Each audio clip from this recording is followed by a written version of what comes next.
Hello and welcome to episode 5 of the What Shara Made podcast. If you are a returning viewer, thank you for coming back and spending some time with me. And if you're a new viewer, hello and welcome. I hope you enjoy the show. Now, it is 2016 now. I had a lovely New Year's Eve. It was 1,000,000 degrees, of course. But it was still beautiful. That just sort of made it a bit more fun. The event that we had planned to go to initially got cancelled because of the extreme weather at the last minute, so we had to find something new to do with not very much notice, and a fantastic plan came together and I got to spend New Year's Eve with group of my favourite friends and made some new friends as well, and it was a really great night. I hope you welcomed in 2016 the way that you wanted to as well. Thankfully this week the weather has been really mild, in the mid-20s Celsius, which is just right for me. I don't like it any warmer. I even wore jeans one day, which is unheard of in summer here. But it has meant that I've done quite a bit of knitting this week because the weather wasn't quite so hot. And you'll be pleased to hear that I have finished the secret Christmas knitting, and I'm going to show you that later in the episode. Yay! Now, I do have some thank yous. One is for Melissa of the Spicy Homemaker podcast. She gave me a fabulous shout out on her last episode, and I love watching her podcast so much. Now, over the Christmas break, I binge watched a whole lot of knitting podcasts. I found a lot that were new to me, and I watched all their back episodes, and I'm up to date in all the podcasts that I like watching. And I watched all of the Spicy Homemaker episodes, and now I look forward to a new episode coming out each week, which is really good. If you haven't watched the Spicy Homemaker podcast, you should tune in, because Melissa is really effervescent and passionate, and she's got a really great attitude towards crafting, and I just really enjoy her energetic podcast. Now, the other thank you I have is for Hannah, who is a viewer. Hello, Hannah. And she's really active in the Ravelry group too, which is really nice. You can join in the Ravelry group as well, and later on I'm going to tell you about a little bit of a knit along that I'll be doing in the group that will involve a few giveaways as well, so you might like to join in on that as well. I have quite a few whips and finished objects, and a few half finished objects, so I'll get straight into them. Here are my whips. The first one is my cast on for the Little Bobbins Knits podcast, Christmas Eve sock cast on. That's a bit of a mouthful, isn't it? And you might remember last week me telling you about these socks, and I finished the first one. There you go. And you'll notice that it's pretty lumpy and bumpy, and it looks a bit weird actually. And that's because I had knit this yarn into 2 previous socks and unravelled them and knit them again and unravelled them. And this is the 3rd time this yarn has been knit into a sock. So the yarn was pretty wibbly wobbly, crinkly and bumpy, and that is really noticeable in the knit fabric that I've got here, and you can barely even detect the stitch pattern, I think. Oh, maybe that is showing up a bit better than I imagined. And I really hope this resolves itself in blocking, because I've started the second sock and that used yarn that hadn't already been knit into a sock previously, so it's really smooth and beautiful and it looks completely different. I'll show you. I haven't gotten very far on this second sock, but you'll get the idea. So it looks quite different, and you can notice the stitch pattern a lot more in this one. I wonder if I can do a little comparison.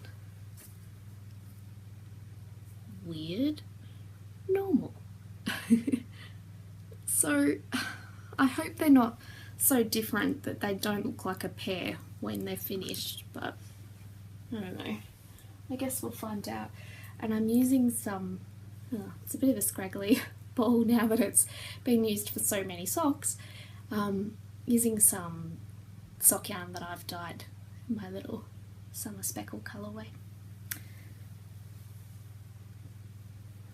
My other half finished object is one sock. Now this is using the Felici yarn from Knit Picks in the colourway Madrigal. You might remember from a previous episode when I started this and I talked about how amazing the stripes came out on the Fish Lips Kiss heel. It was just the perfect ratio of stripe for that heel. I really like that sock, and I'm looking forward to finishing the second one and starting the second one and then finishing it so I can wear them eventually.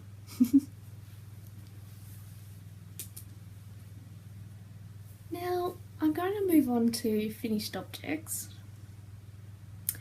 I've got a little one here. It's not quite as wonky as it is showing up on the screen. It is indeed a square. I just made a little dishcloth here using Tunisian crochet. I don't know if you can see the detail there. I was doing a Tunisian crochet demonstration towards the end of last year, and I needed to make a little sample that I could work on while I was showing people, and people could ask me questions about the Tunisian crochet.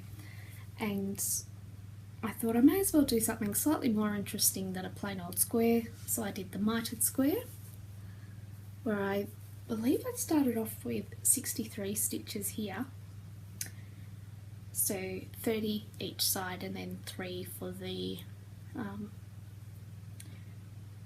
decrease in the middle there to create the mitered shape. And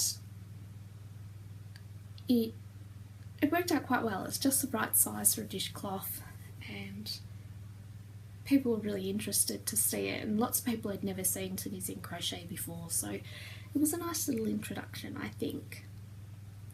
And anything in rainbow stripes always seems to get a lot of attention, so it was a good excuse to use up lots of cotton scraps in all the different colours. And I used up every bit but a few centimetres of this yarn, so that worked out really well. And I've just put a little border of normal crochet around the edge, and I made a little loop to hang it, and I realised that from a design perspective I should have put the loop either at that corner or that corner, and that really bugged me when I finished it. I looked at it, it was like, oh, it's gonna really annoy me. But that's all done, and it's beautiful. I've made a few Tunisian washcloths using this same yarn, which is Panda Cotton Blend, and just in stripes though, not in the mitered square, and they are the best dishcloths that I've made that I use, and they're really absorbent and they do a great job, and I can just chuck them in the washing machine when they're ready, and they wash up beautifully as well. So I think I'll be making a few more of those. This one's actually for my sister though. Now, another finished object was some birthday socks that I was knitting for my brother that you might remember me talking about in the last episode. My brother and sister are twins, and it was their birthday last Saturday, so their presents are late. I had some interim presents for them on their actual birthday because I knew their handmade presents were going to be late. So these are the socks that I made for my brother. All finished, a whole pair. And I haven't used a pattern for these socks. did a 1x1 rib for the cuff, and then a 3x1 rib for the leg. Fish lips kiss heel there, and then just a plain old vanilla foot with a standard toe. And I've used Knit Picks Stroll Tweed in the Flagstone Heather colourway, and it's come out really nicely. And I showed my dad these yesterday, so I'm going to give them to my brother tomorrow, and my dad seemed quite keen on them, so maybe I'll knit him a pair as well, but not quite just yet. I think he will like a pair of those as well.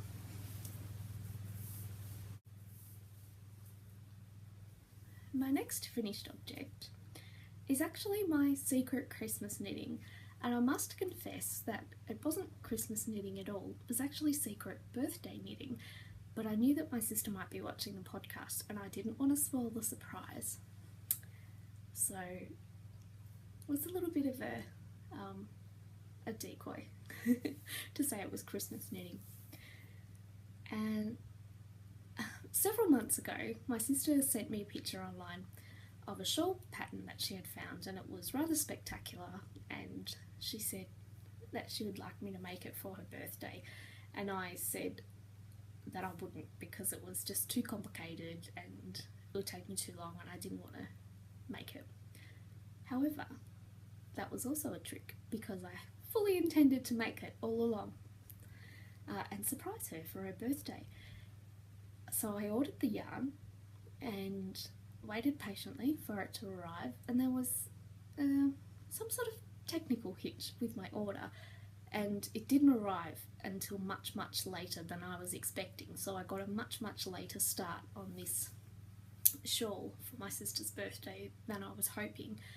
And it's a pretty complicated pattern. It's not easy going, like I couldn't knit it when I was out and about. I had to be sitting at a desk or a table because I had to mark things off on a chart as I was doing it, not at the end of each row or anything like that. Like as I was doing it, I had to mark it off, and it was pretty intense knitting. And you'll remember from previous episodes that I've been talking about how much every day I spent knitting on this thing.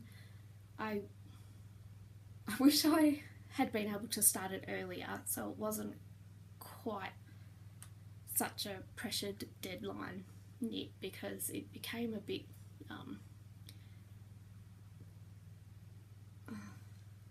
it wasn't as enjoyable as it could have been.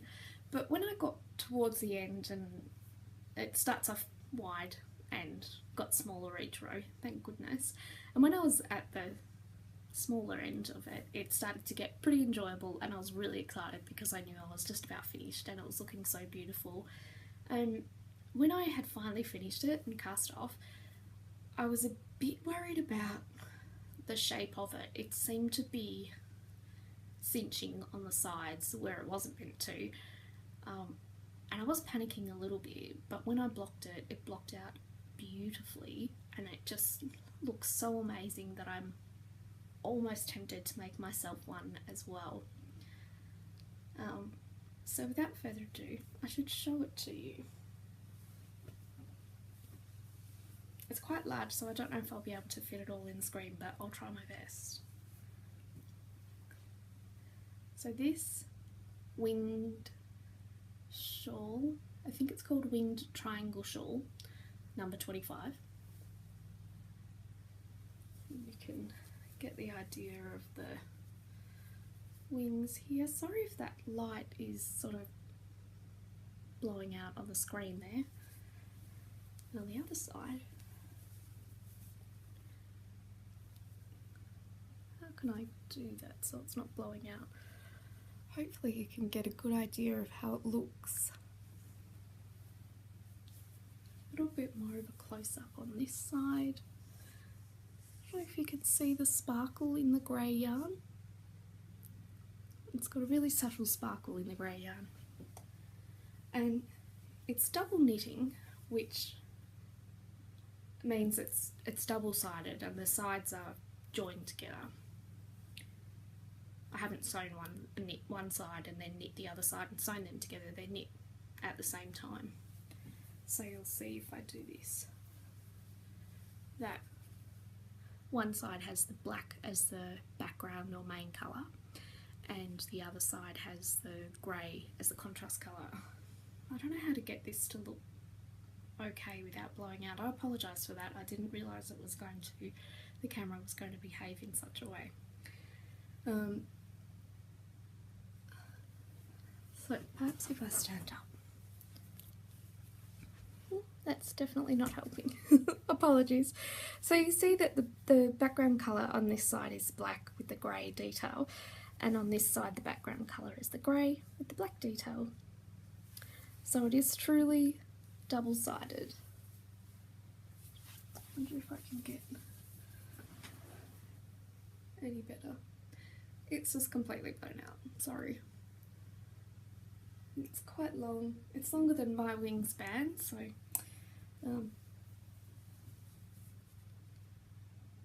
I really love it. I'm so pleased with it. I'm so glad that I persevered and didn't give up, and I made the whole thing.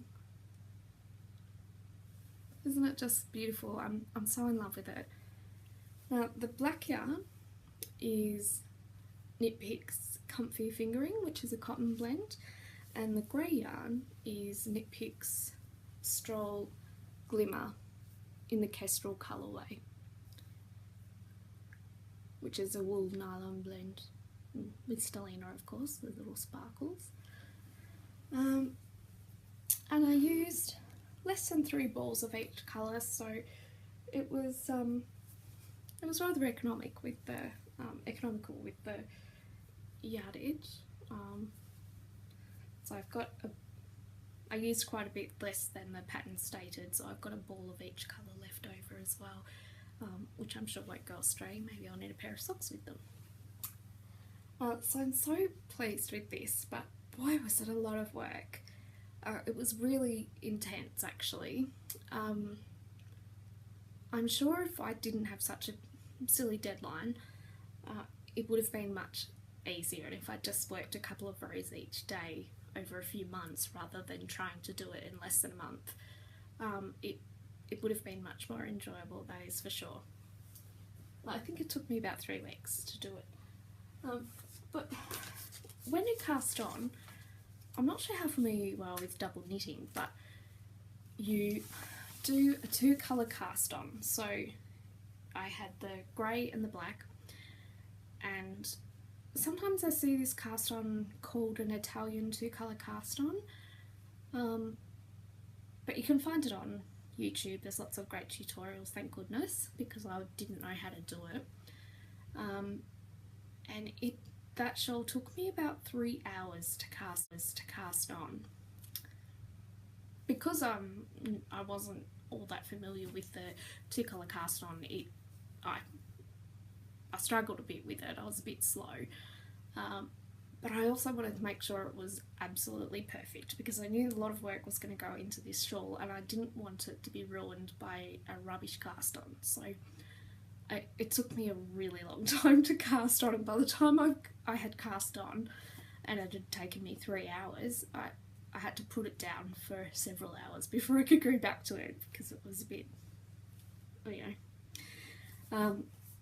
And I have had 740 stitches or thereabouts to begin with on the first row, and that is a lot of stitches to do.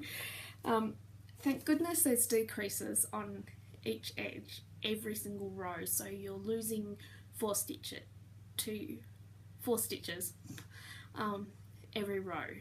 So it does get smaller and smaller and smaller as you work, which really helped complete it. I think if it started off small and went big, I don't think I would have completed it. And so at the beginning, each section, there are 6 charts for each to complete the whole length of the whole width of the shawl, and each chart was 60 double knit stitches, which is 120 stitches in total because you have both sides happening at the same time. And I started off thinking that I was going to print out each individual chart and stick them together, so I had one long giant chart, and then I realised that was not practical because I didn't have a big long desk or anything to lay it all out on. It was going to be quite wide, the chart. So I stapled them together, each chart,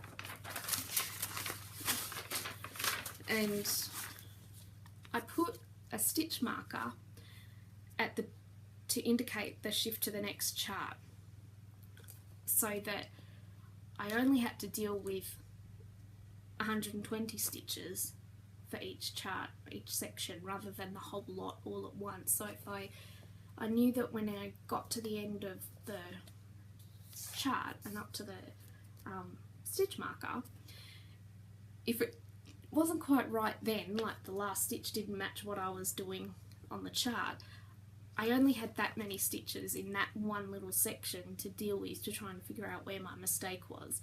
And I was so glad that I had the forethought to do that, because I think it saved me a lot of time. And then if I wanted to put it down halfway through a row, it wasn't a big deal because I could see I would finish one chart and then let it sit while I slept or something. And I actually had to mark off, ended up marking off each little colour section as I did it. I started off trying to just do it by sight and had, 6 black stitches, 2 grey stitches, 6 black stitches, 3 grey stitches, for example. But that just got too hard to keep track of, particularly when I got into all these different changes along here. So I literally just had to mark off each stitch as I had done it, and that was time consuming, but not as time consuming as having to go back and recount, wait, am I up to the 15th stitch or the 17th stitch? Oh, I can't remember. So that took a bit of time as well, and you can see there's drawings and markings over everything on here. So it did take a lot of work and a bit of analysing and deciphering and things like that, but it wasn't too bad. It was nothing more than knit and purl stitches. There was nothing crazy about the techniques in there, and I'm so pleased with the outcome. I really, really am. And I think I will make myself one, but I need a bit of a break from it. I don't think I'll be starting it until way, way into the future. And I think I might make mine a mustard yellow and grey.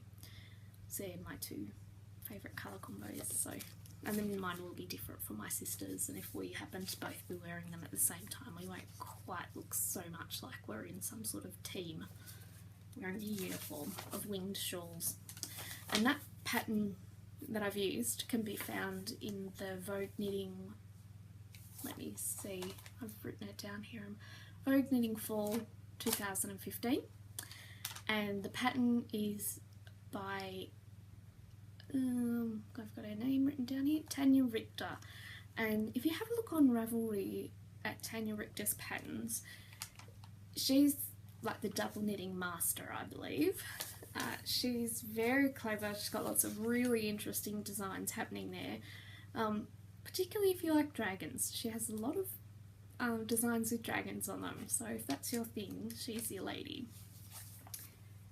So let's all just have one more look at the shawl, because I'm so happy with it.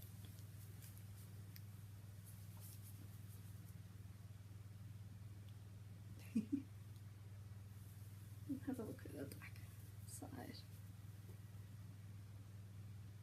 Amazing.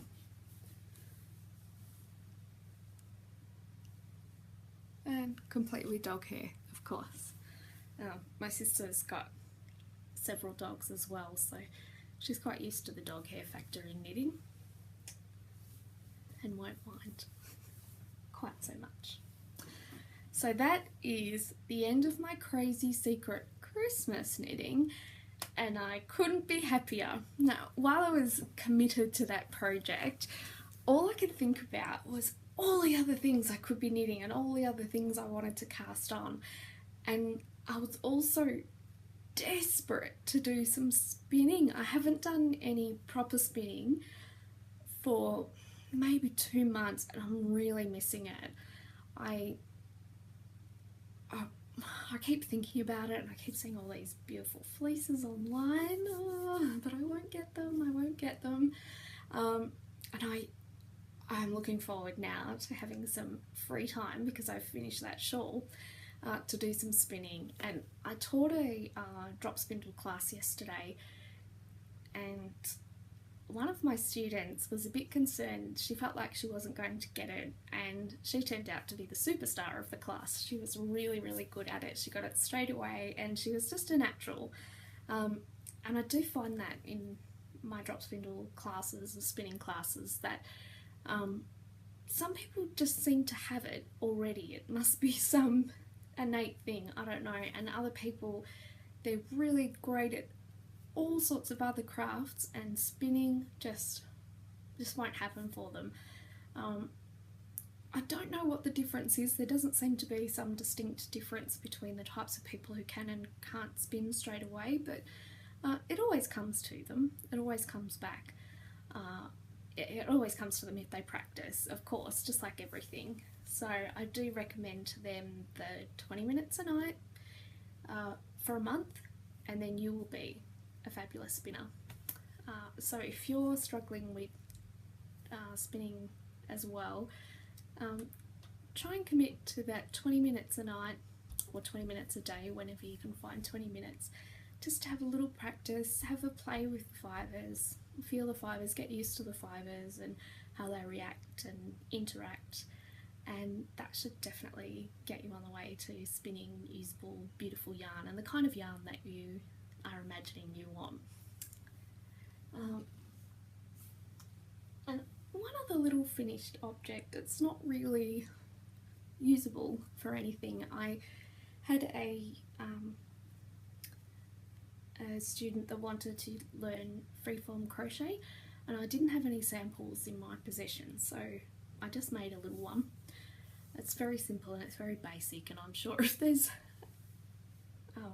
freeform crochet experts out there and they see my little funny sample, they'll probably have a little laugh at it, because it's not sensational, but it gave the student the idea and a physical sample. So here it is. I quite like this, I don't know, sea anemone donut little bit that is here, and so yeah, stick my finger through it. And there's a few different things happening in there, and it doesn't even look too bad on the back actually. And then once I had done this sample, I quite liked it, and I thought that could be an interesting way to use up lots of teeny tiny scraps of yarn. As long as they were all roughly the same weight, I think it would work well. And I imagined you could probably make a pretty interesting blanket that way, just adding to it as you got a new scrap. That could be good. So instead of making it into a square like I've done with this piece just to finish it off, you could just keep going and every which way until you had a blanket that was large enough. And maybe that'll be a future stash busting project for me. I actually have a stash busting project that I forgot to show you. Last week I showed you my 2 stash busting crochet blankets, corner to corner blankets that I was doing. And then I remembered I actually had a third stash busting crochet blanket. Just hold on because it's just next to me here.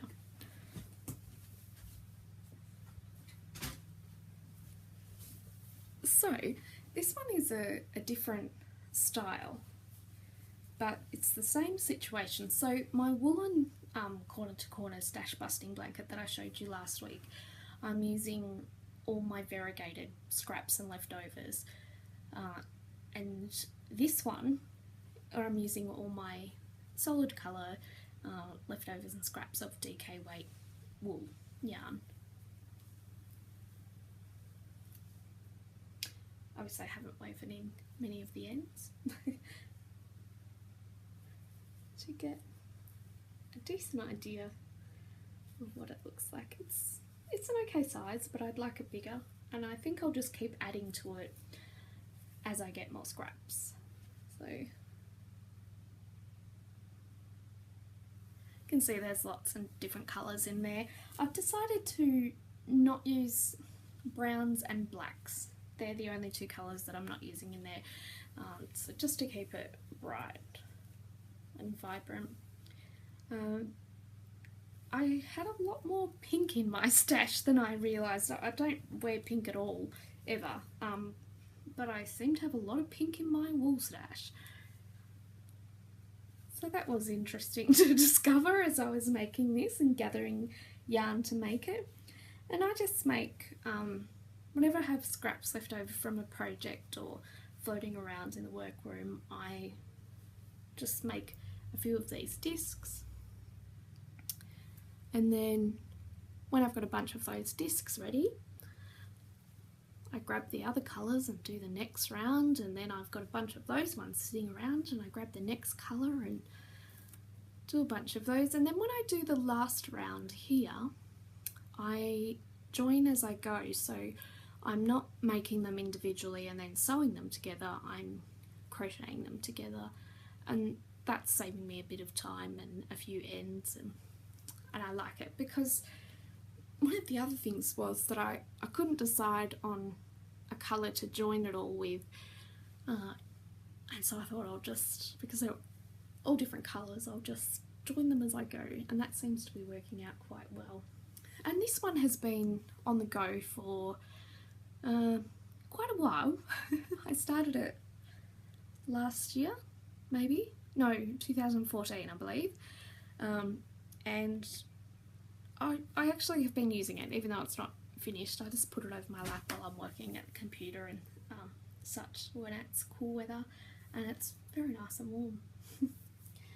Now, my unintentional yarn diet has ended. I caved on the 2nd of January and bought some yarn. No, I lasted a long time. So I'll show you what I got. It's really pretty.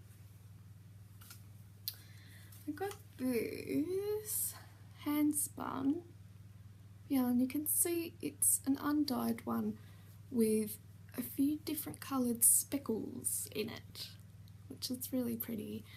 And this was made by the Belfairs Sheep, Wool and Handcrafts, which I think is a collective of spinners. I was at a market and they had a stall there, so I caved and bought some yarn. And then once I'd broken that spell of my yarn diet, I bought some more yarn.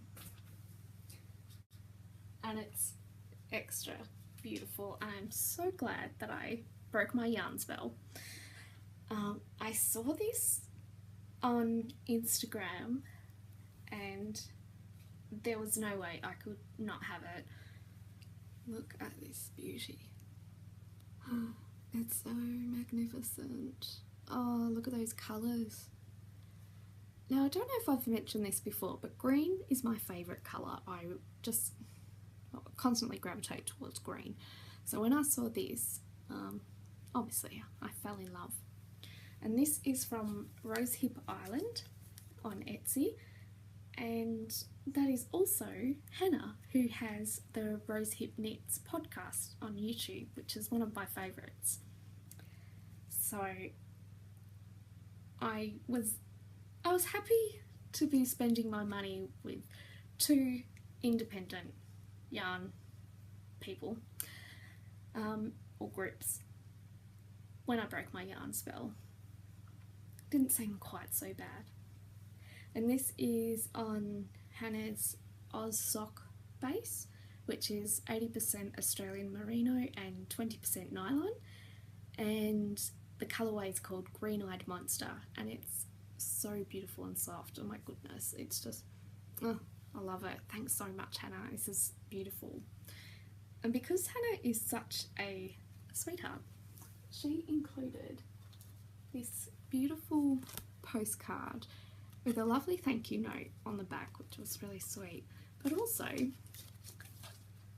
some tea, yarn, and a little mini skein.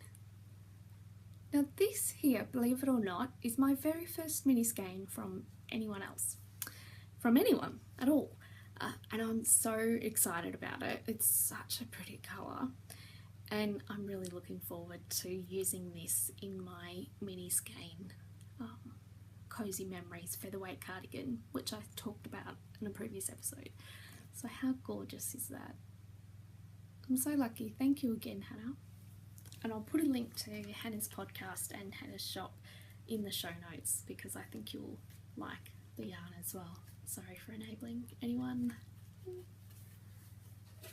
However, on the note of enabling and breaking my yarn diet, I am starting a knit along, but it's also more of a craft along really, because you can include knitting, crochet, sewing, whatever it is that you like doing,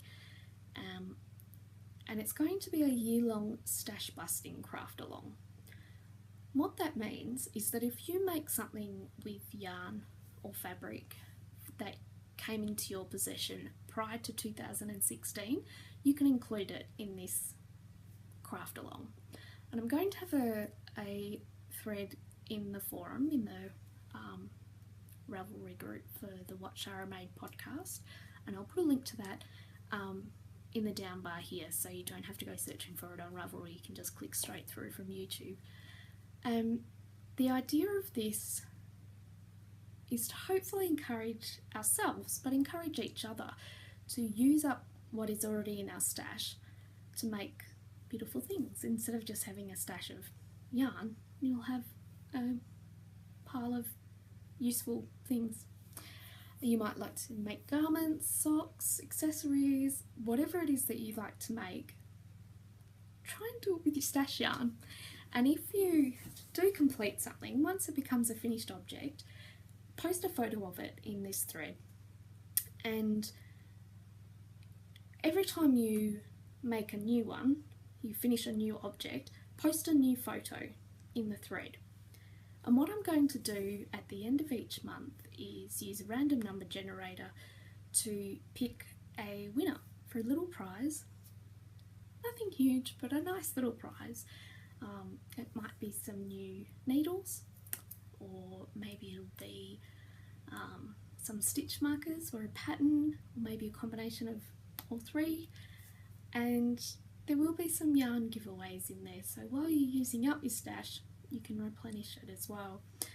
So the more things that you finish and post in their individual photo posts in the thread, the more chances you have of winning something.